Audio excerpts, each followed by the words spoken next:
Recording studio आमी। पढ़े जब आइले तो तंग करेला, हमारो पढ़ाई के तू भंग करेला।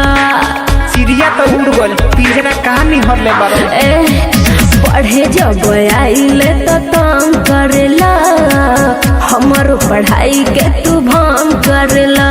बात तो पूछता नहीं सुनो हम तो निधि के हो। बोला। बात पूछता नहीं सुनो हम तो निधि के हो।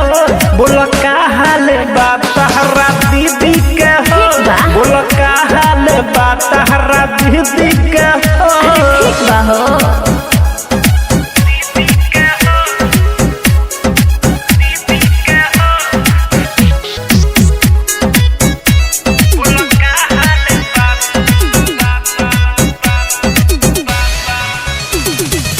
शादी भइल जब से बड़ी खुशहाल हो, तोहरा जर रहती तो होइत बवाल हो।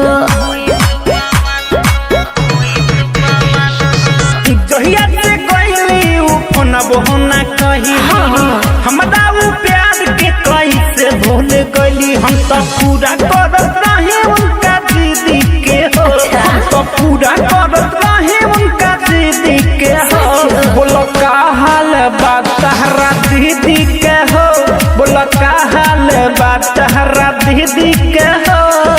अरे ठीक बड़ी। म्यूजिक बाय विकास बिहारी। माँ अम्बे रिकॉर्डिंग स्टूडियो आमी।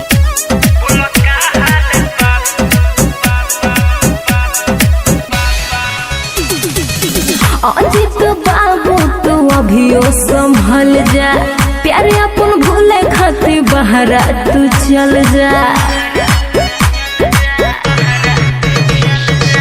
बोला ये नेहा हम कैसे भूलाई।